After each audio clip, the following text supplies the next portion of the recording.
played 40 hours of Blue Protocol this past weekend, deep diving as much as I possibly could to learn everything about the game so that I could provide you guys with a full review. Now, right out the gate, I do want to say that I did think that this was a good game and it had a lot of potential. However, there are a couple of major concerns I have about this game. So in this video, I'm going to be addressing those concerns. I'm also going to be addressing everything else, the good, the bad, everything in between. This is going to be my honest review of this game. If you guys do find this video helpful, please don't forget to subscribe to the channel. It'll help me reach my goal of 100k subs, and I do plan on continuing to cover Blue Protocol content as much as I possibly can. And also follow me on Twitch. Come chat with me on that platform. I would love to get to know you guys personally, and that's the best way to ask me questions. Let's begin the video. I want to start by painting you a general picture of what the experience will be like playing this game. Blue Protocol is a true anime MMORPG, but the best way to describe this game at a core is that it feels like a mix of WoW Classic, Tower of Fantasy, Dark Souls, and Final Fantasy XIV put together. WoW Classic in terms of pacing. The progression and leveling experience was a very slow one in the beta test. We'll talk more about this later, but there are a lot of elements that will give classic WoW vibes. For example, every single mob being an actual fight that you can't just face roll over. Tower of Fantasy in terms of look and animation. Outside of the vast anime-inspired world, the combat with games like Tower of Fantasy and Genshin Impact are action combat and will have you perform combo-based attacks using a lot of your left mouse button and right mouse button. These attacks have long telegraphed animations that can look pretty flashy. Dark Souls in terms of difficulty and, well, the combat. This may take a lot of people by surprise, but the combat felt very single-player action RPG-like. In Blue Protocol, taking damage hurts, and you won't be one-shotting anything. There's a huge emphasis on manually dodging attacks and not getting hit, but we'll get more into this later as well. Final Fantasy XIV in terms of the social aspects, Japanese theme and flavors, and of course the class system. You'll start by creating your character along with your starting class. Your class can be changed at any time after level 5 by simply equipping the respective weapon, identical to Final Fantasy XIV. When beginning your journey, you'll level up to around 10 by completing quests and completing your adventure boards, which are similar to adventure journals in other games. Journals that have a separate list of missions for you to complete that provide rewards. Once doing so, you'll be able to craft and obtain your first real major upgrade, which is your weapon, along with other items you'll craft to enhance your character's power. As you progress, you'll unlock more content, mostly dungeons, which will be gated by your item level. You'll have a lot of stops in your journey where you'll be grinding away to upgrade your gear via crafting in order to progress further. This whole process essentially repeats itself with your next tier weapon coming in every 10 levels.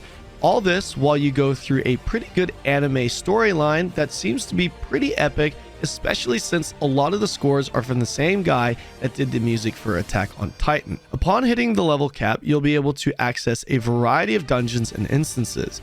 World Boss, Tower of Beginnings, Rush Battle, and regular dungeons were the end game for our beta test. I say upon hitting level cap because these are the things you'll be doing at level cap, but they are actually gated by gear score, not your level. For those of you who are curious, Tower was a game type where you climb floors, completing objectives on each floor with boss fights every 10 floors. Rush Battle being a wave clearing instance that you can even compete against other players with. World Boss being, well, just the world boss, only not in the open world, but in an actual instance. Overall, Blue Protocol is definitely not an easy game. I'd argue that it's actually quite difficult for the average gamer, and I'd suspect new players to die or get lost a lot. You feel a lot of the old school RPG elements with Blue Protocol. There is also a huge benefit in partying up and having friends to play with. You can 100% play solo, but your progression will definitely be slower. Generally speaking, this is the game in a nutshell. There are a lot of things that I want to share with you guys, so I'm going to be breaking them down into individual sections in the video, starting with the world. First and foremost, Blue Protocol is not an open world MMO. It certainly feels and looks like one, but it's not. Each area is separated by zones that you'll load in and out of. However, I can't stress enough how gorgeous this game looks. The graphics, the look of the world, the character immersion is definitely one of the standout features for me. It really feels like you're part of a living anime world, especially with the social aspects. The world isn't small, but it isn't incredibly large. We only had access to a few zones, but I could tell by the world map that there was potential for a much larger world. The zones we had access to, despite the game looking gorgeous, did start feeling a bit repetitive and small. You feel completely immersed when you're in the major city, but you lose it a bit as you go through the leveling zones or Blue Protocol's quote-unquote open world. You didn't feel like you were immersed in a vast world like you would in World of Warcraft, but it also wouldn't feel like you're playing an MMORPG on zone maps like Elion either. Honestly, it felt somewhere in between. Role-playing is also absolutely a thing in Blue Protocol. I mean, it's literally a concept option that you can select when creating or searching for a guild. From being able to hold hands with other players, quick emotes and stickers that you can send on the go mid-combat, and of course a big photo-taking mode, this game will really hit home for role players or just anyone that loves an emphasis on social aspects in an MMO. The anime theme isn't for everyone, but there are a lot of people that have been wishing for a true anime MMORPG for the PC, and Blue Protocol is just that. I had two major concerns going into Blue Protocol. One was the endgame loop, which we certainly did not experience in the level 20 beta test. The other was the combat. To be perfectly honest, I was a bit skeptical with how the combat looked, especially having a big background in Lost Ark and Black Desert Online. After playing this game extensively, I was pleasantly surprised as to how good the combat actually was. The more I experienced it, the more it grew on me. The reason for this was definitely because of the Dark Souls-like challenge. Rather than being just a regular action combat spam fest, Blue Protocol places a large emphasis on being able to identify enemy attacks and dodging them. This completely changed the dynamic of combat because fights became very challenging. There's a funny meme our community made about the mobs in Blue Protocol, but it's actually very true. Even a basic mob at level will be a challenging fight that you can even die to if you're not paying attention. You cannot mindlessly spam your attacks because they have animation locks, and you can't afford to take damage since one blow can take up to a quarter of your health. You have access to a lot of stamina, which allows you to pretty much dodge roll iframe at will, and the combat in Blue Protocol revolves around this feature and places a very high emphasis on it. You also have to pay attention to the attacks each mob has, since they are all unique to each individual mob. Some will run away and cast magic on you, some will literally backstep dodge your attacks, some will have different wind-up times to their attacks, baiting you into dodge rolling early and smashing you after your iframe. This places an even greater challenge when you're training mobs, trying to kill multiple at a time. Outside of the graphics and the look of the game, the biggest W was definitely the combat for me. Classes in Blue Protocol are definitely unique. It's pretty clear they're trying to mix interesting combinations with their classes by having a gunhammer class or a ranged bow healer. Each class in BP did feel different to one another. There were clearly roles for each class, and each one performed their roles in their own unique ways. For example, the Twin Striker, which is your dual-wielding axe class, was designed with the intent of constantly attacking with high uptime and faster animations. The class mechanic was that of a combo system where you deal increased damage the more uptime you have on your target. Then you have the Mage class, where you have literally zero cooldowns, and your class mechanic revolves around you manually regenerating your mana, which is what you burn using your skills. My only gripe with the classes is that they need more variety. I believe the classes at the moment aren't enough to scratch the itch for other players who may not be interested in playing a typical mage, or may not be interested in the unique hybrid bow healer class. This is something that will obviously be guaranteed to get better, as I'm not expecting BP to only have 5 classes forever, but I do wish they had more options with classes available to inspire people to play. The combat is definitely what carried it for me, and if I had a class that I really enjoyed playing, it would have certainly raised my addiction level to the game. I would love to see a great sword, or my personal favorite, a gauntlet wielding class to be added. As stated in the beginning of the video, I have a couple of major concerns that I feel could have a devastating impact on this game. I want to now share those thoughts, but I also want to preface this by saying that this is a game that I am very excited and hopeful for.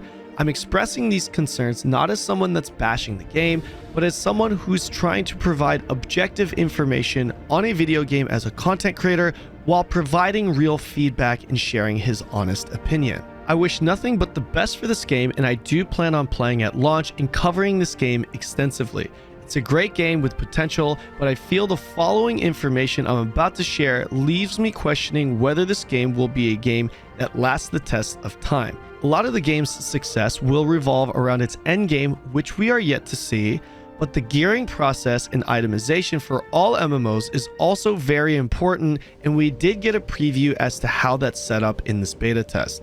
The first thing to understand is that the overall pace of the game is just very slow. The leveling is slow, the upgrades are slow and small, killing a single mob takes time.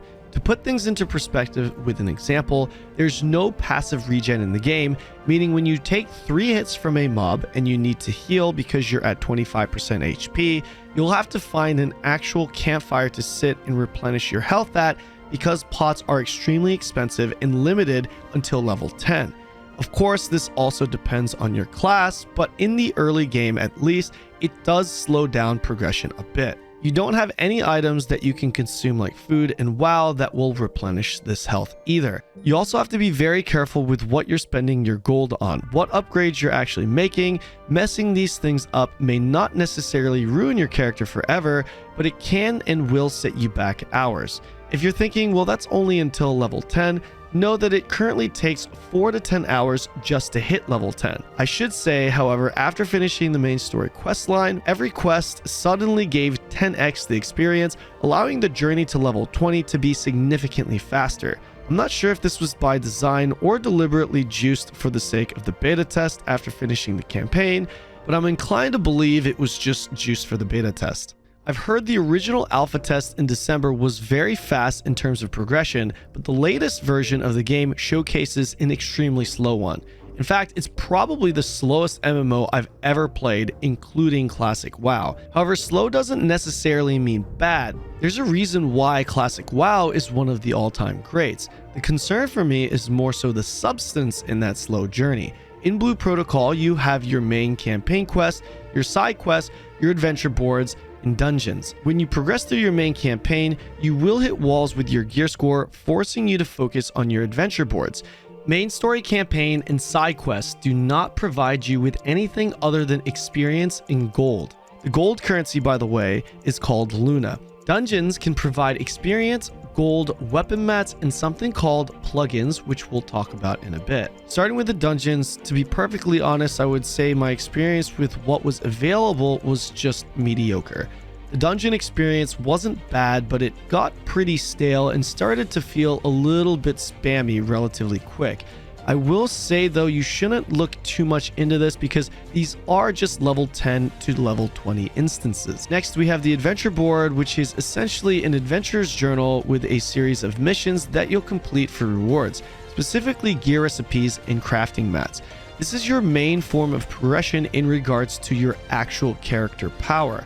Completing these boards will unlock new gear recipes along with some mats to craft them. They also sometimes provide passive bonuses that increase the amount of rare jobs you get from specific mobs. This can be pretty significant considering what I'm about to tell you, so keep this on the back of your mind.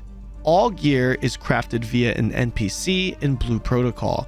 These missions always consist of the same type of objectives, which is to kill X amount of mobs, obtain an X amount of rare mats from a specific mob that drops it at a low rate, gather X amount of resources, obtain an X amount of rare mats from harvesting a resource that has a low chance of dropping. The problem is that the drop rates of these rare mats are extremely low. It took me over an hour just to go from 4 out of 9 to 5 out of 9 in the quest tracker. It got to the point where I was thankful if the mission objective was to kill 60 mobs and not collect 5 rare drops. If I had to guess, I would place the drop rate around maybe 1 to 3% tops before any loot rate buff based off of my own experience and feel. You know it's bad when your Twitch chat begins to question whether something is bugged or if you're even farming the right mob. So if we were to streamline this, you're doing your campaign and side quests for the purpose of Luna and experience. While doing this, you also need to upgrade your character's power, which is the point of the game. This is done via the adventure board because the game doesn't give you any gear or power via drops or quest line. On top of this, the dungeons will also contribute to your mat farm specifically for your weapon. All of the gear in Blue Protocol is crafted, and in order to craft those upgrades, you'll complete the missions from the adventure board, which will take you hours to complete. And the upgrades you do get outside of your weapon will boost your gear score, but you won't really feel significantly stronger considering the small amount of stats those upgrades provide. Keep in mind, we're not just talking about mid to late game here. We're talking about levels 1 through 10 as well. The single biggest issue to this progression path is not actually the amount of time it takes you to level up. It's the tasks that you have to complete to upgrade your gear. Another problem is that the adventure board doesn't even always provide you with all the mats needed to craft your piece, meaning I had to continue farming the mob anyway, and the board was only providing me with a few mats to contribute to my craft. So let's say you've now just killed 300 mobs to craft your piece. You see your gear score go up a little bit higher, and your next mission is to do exactly what you just did again, then again, then again. Once you finish your campaign, you'll continue the same loop that I just explained all the way to endgame in order to further boost your gear score. After getting my first significant upgrade at level 10, knowing that my next significant upgrade would be at level 20, and I'd be repeating the whole process of what I just did again, the thought of this was honestly a bit daunting for me. Japanese players that could read the game with no problem and were progressing hard were between levels 10 to 15 after 8 hours or so. The root of the problem here could be traced back to the rare mats that you have to farm. In my opinion, they 100% need to increase this drop rate significantly. Keep in mind, the experience that I had where it took an hour to get a single mat drop was actually with a loot rate buff they provided for us. Despite me referring to gear on a few occasions in this video, in reality, there is only one piece of gear in the game: your weapon. There is no armor in this game, period. Outside of your weapon, your power or stats come from 7 Imagine slots. You can think of these as just enchantments in the form of equipable summons that are applied to your character. 5 of these Imagines are strictly just passive stat sticks, while the other 2 are active summons that you can use as a skill along with the stats it provides. These Imagines are crafted at an NPC and require a recipe to show up. These are the gear recipes I was referring to earlier that are obtained via your adventure board missions. Once unlocking the Imagine recipe, you'll be able to craft them with mats that you'll farm from mobs and life skilling. You can also obtain select Imagines as rare drops from certain mobs or field bosses, but you'll be mainly getting these via the adventure board. Every single Imagine will require at least 2 rare drops from a specific mob or resource to craft, meaning in order to upgrade your character by equipping a new Imagine, you'll have to go through the same process every time. Grind mobs and gather resources until you receive all the mats needed to craft that item. As mentioned before, the missions you do in the adventure board to unlock the recipes for the Imagines will also have you do the same thing: hunt mobs and gather. Despite raising your gear score via these Imagines, the only time you really feel a significant boost in performance is when you upgrade your weapon, which you'll do once every 10 levels. Considering this game is paced extremely slow, you will not see those upgrades for a long time. The weapons are obtained in the same fashion as your Imagines, but they do come with some additional upgrade options. The itemization here I'm about to explain is my other main concern with Blue Protocol. You can apply what's called a plugin on your weapon for additional effects or stats. You can look at these as just gems applied to your weapon. These plugins can be slotted in accordance to how many sockets you have on your weapon, just like gems. The plugins can also roll from a 1-star to 5-star, 5-star being the strongest. The sockets you have on your weapon is also an RNG roll when crafting your weapon, and you can have anywhere from 1 to 4 sockets. When crafting a weapon, if you roll a great success, you'll have 2 to 4 sockets on that item. At the current endgame during the beta test, you'll continue to recraft your weapons in hopes that the next one will have the max sockets. When it comes to the plugins themselves, you can remove them, but you'll lose that plugin. You can purchase a cash out item though that will allow you to remove the plugin and still keep it. The other thing that is monetized will be the great success rate of your weapon. A great success, as I mentioned, will provide you with more sockets and a better affix attached. You'll be able to purchase an item that will allow you to increase the great success rate of your craft, bettering your odds for obtaining a more juiced weapon. And we're not done yet because there are also socket increase tickets, but we did not have access to that. It's being speculated whether or not these will be obtainable in-game or via the cash shop as well. And while we're on the topic of monetization, the other feature that was in the game was the double loot from dungeons. You will be able to purchase tickets in the cash shop that will allow you double the rewards for your dungeons. You do not get double the plugins. It's also being speculated how and if we can get these tickets in game. As far as the pay to win mechanics in Blue Protocol go, I personally don't really care about having this in the game, but let's call it what it is. This is definitely a pay for power, pay to progress mechanic. I know this will stir up the debate of what the definition of pay to win means again, but you be ignorant if you don't believe that this will be considered pay to win amongst many people, regardless of how you may view it. Personally, I think it's moderate and tolerable at the moment. For me, the actual process of gearing up, upgrading your gear is honestly just a bit lackluster. Regardless of the cash shop elements, in order to upgrade and or craft your gear, you'll have to continue to farm mobs and harvest the materials. And while you can absolutely argue that that's the same principle for other MMOs, my opinion is that Blue Protocol's iteration of it is just a little bit boring. There's no way around this process either because you have to have those specific mats for each piece of gear, and there's absolutely no trading or auction house in the game. There isn't even a sell feature in the game. You literally cannot even sell something to an NPC. This also makes me wonder if the plugin system is the ultimate end game after obtaining the highest level weapon and imagines.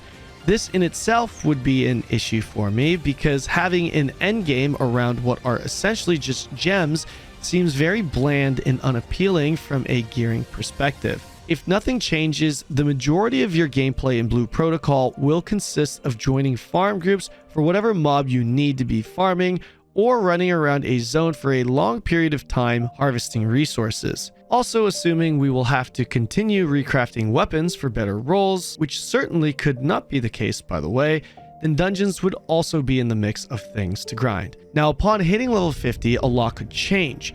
Everything could change, honestly. What we've seen in the beta test is not even the halfway point to the actual level cap, but the journey to level 20 has given us a general idea of the core elements of the game. The last concern that I have about the game is one that I do feel pretty confident that they will fix in due time, and that's the optimization. It's not far off, but there are some issues with performance a lot of players ran into. Memory leaks, drop frames, full screen window mode randomly changing, just to name a few. None of this is too alarming considering many new MMOs deal with these issues during its inception, but I am hoping that they can better optimize it quickly because running around town with 15 FPS on medium settings with a pretty decent system is just not fun. The world boss fight was also nearly a slideshow for me, and any little flashy animation that was played would drop frames on my stream heavily unless I capped my frames out at 30, which feels terrible. Even the character selection screen for some reason would make my OBS and stream stutter into a full-on slideshow mode. I'm really hoping some of these concerns get addressed for our version of the game. There were, of course, other minor things that I had also experienced, so before rounding this video out, here's a list of some notes that I took along the way to provide additional feedback. Campaign and side quests can all be tracked with a glowing light thing that will lead you to where the quest objective is. This feature isn't available for adventure board missions. I'm not sure if this was by design to force players into finding locations themselves, but considering the adventure board missions is much more important than the actual quests themselves, I find it a bit inconsistent that the guide isn't available for it. The world map isn't amazing. When opening it up, you have to select a region or city at the top of the screen to view that area rather than being able to zoom in or out. This makes it a bit confusing for new players not accustomed to the world and will cause some confusion because they may not actually know where they are or where they need to go. You cannot track the location of a party member in the world map only by minimap similar to adventure board missions. This makes no sense. They should 100% allow you to see the location of your party members on the map. Multi-day buffs that are consumed aren't anywhere to be seen. Buffs you get in-game are only visible, but you aren't able to see the duration since you have no way to use your mouse, which brings me to the next one.